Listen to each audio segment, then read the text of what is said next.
Rounak র্যাব-8 company commander হিসেবে কর্মরত আছি। ঈদ পবিত্র ঈদ উল ফিতর উপলক্ষে বর্তমানে বাজারের যে মুদ্রাস্ফীতি এটা বিভিন্ন জায়গায় পরিলক্ষিত হচ্ছে। এরই একটা অংশ হিসেবে আমাদের বর্তমানে বরিশালে বিভিন্ন জায়গা থেকে খোঁজ পাচ্ছি যে মুদ্রার প্রত্যেকটা প্রোডাক্টের দাম বেড়ে যাচ্ছে। বেসিক্যালি এটাই তদারকি করার জন্য ম্যাজিস্ট্রেটের সহায়তায় আমরা বেসিক্যালি আজকে অভিযান পরিচালনা করছি। পবিত্র মাহে রমজানকে সামনে রেখে বাজারে নিত্য প্রয়োজনীয় পণ্যের মূল্য স্থিতিশীল রাখা ও ভোক্তা হয়রানি বন্ধে মাঠে নেমেছে র্যাব-8। মঙ্গলবার ২৪ ফেব্রুয়ারি নগরীর বাজার রোড এলাকায় পরিচালিত এক মোবাইল কোর্ট অভিযানে ৫ ব্যবসায়ীকে জরিমানা করা হয়েছে।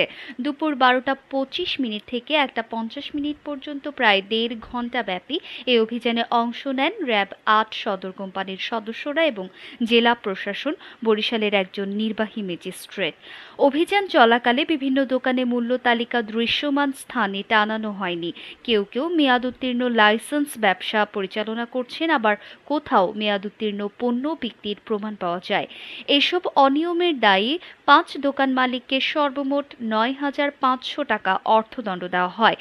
এছাড়া আরও কয়েকটি প্রতিষ্ঠানকে তাৎক্ষণিকভাবে সতর্ক করা হয়েছে এবং নিয়ম মেনে ব্যবসা পরিচালনার নির্দেশ দেওয়া হয়েছে।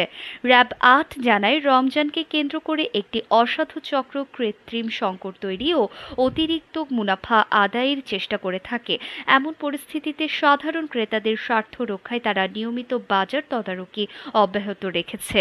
সংস্থাটি আরও জানায়, অবৈধ সিন্ডিকেট, মজুতদার ও ভোক্তা স্বার্থ বিরোধী যে কোনো কার্যক্রমের বিরুদ্ধে কঠোর ব্যবস্থা নেওয়া হবে। এদিকে বাজারে অভিযান পরিচালনার সময় স্থানীয় ক্রেতা ও পথচারীদের মধ্যে স্বস্তি দেখা যায়। অনেকেই বলেন, রমজানকে ঘিরে যেন অযৌক্তিকভাবে দাম না বাড়ে সেজন্য নিয়মিত তদারকি জরুরি। র্যাবের পক্ষ থেকে জানানো হয়েছে, পবিত্র রমজান মাস জুড়ে এ ধরনের মোবাইল কোর্ট ও বাজার মনিটরিং কার্যক্রম অব্যাহত থাকবে।